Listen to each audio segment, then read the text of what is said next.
Okay, a little bit about getting you thinking about what the spinal cord is actually doing. This is going to be an oversimplification because the spinal cord does more than this, but it'll get you thinking about what's happening in there. So, spinal reflexes and the reflex arc. So, we're going to go from looking at a picture like this, which we are able to use to figure out posterior because of the posterior root ganglion and also the shape of the gray matter to help us, to looking at a picture like this that sort of puts structure function together.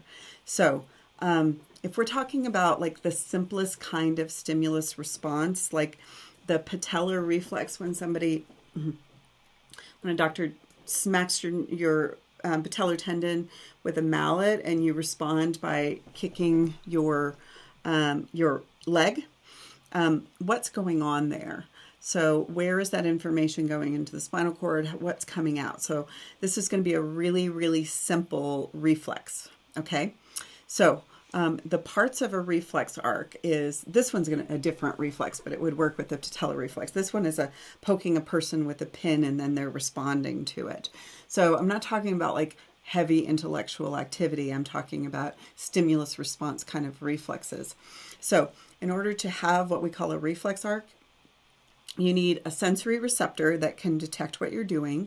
You need a sensory neuron carrying information toward the central nervous system. This is the sensory neuron. We learned before that we could tell that this was, for instance, a sensory neuron because it was carrying information toward, and this just happens to be somatic sensory because it's carrying information from the skin, okay? And this sensory neuron, importantly, let's sort of put it in perspective. Its cell body is not in the central nervous system. It is in the posterior root ganglion, also called the dorsal root ganglion.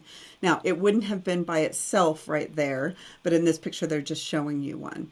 And remember, it would have its friends, the satellite cells, in there and all of that good stuff. But either way, this is the sensory neuron. The cell body is in the posterior root ganglion.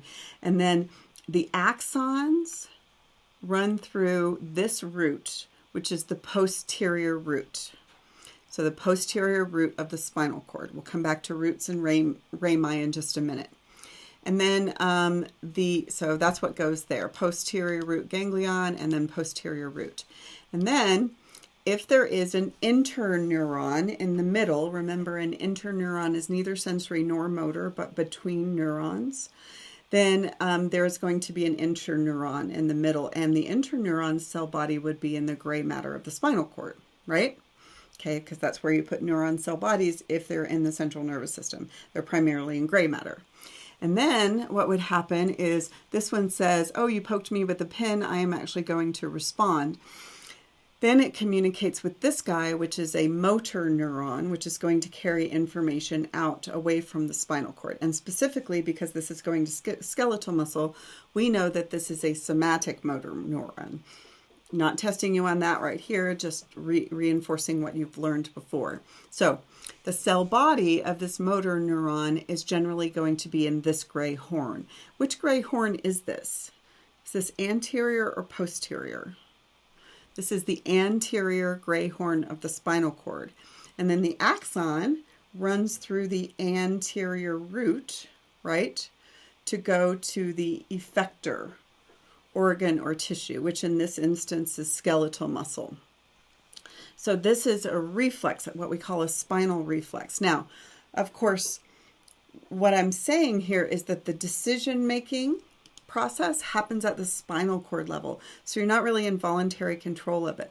But are you made aware of it? You are, because after the decision is made, this little interneuron generally sends up a signal to the cerebral cortex so that you know that something just poked you.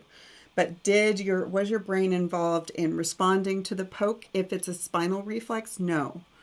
It goes straight in and straight out. If it's a spinal reflex, it's much, much faster than voluntary initiation of movement. So if something pokes me with a pin and I respond, it's faster than me thinking, oh, I need to move my hand with my cerebral cortex. So Information may also be sent to the cerebral cortex of the brain so that you're aware of the spinal reflexes, but the cortex was not involved in the decision-making process. Okay, so that is a spinal reflex.